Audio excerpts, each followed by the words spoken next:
Sometimes it's easy to take the things we have for granted. We all do this from time to time. After all, we breathe without thinking about the air, turn on the lights whenever it gets too dim to see, bathe in and drink clean water like it's no big deal. Sometimes we get so used to having things that we ignore or abuse them. We forget that many others don't have access to the same things we do. We forget how blessed we are.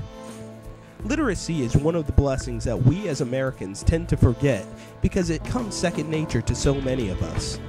Rather than pausing to consider how great it is to be able to read and write, to share stories and information and ideas with other people around the world, we tend to brush it aside and forget about it. Often, school becomes a chore and a drag, as we forget what a cool thing it is to be able to study and learn. Consider this though. 14% of the population here in North Carolina cannot read or write at even a basic level. That's more than 1 out of every 10 people. Think about that for a moment. Not to be able to read a book or a map or a menu or a blog. Not to be able to learn in order to make their own educated decisions about what to believe or who to vote for.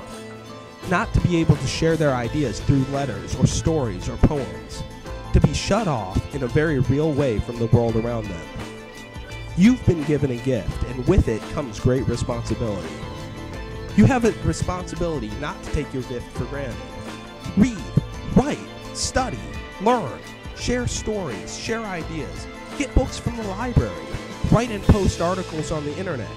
We live in an extremely cool age. Make the most of it. Also, pass your gift on. Share literacy with others. Reading and writing are ways for people to communicate with each other. By their very nature, they are meant to be shared. It does no good just to keep your ability to yourself. Like so many things we tend to ignore, literacy is an awesome privilege. Don't take it for granted.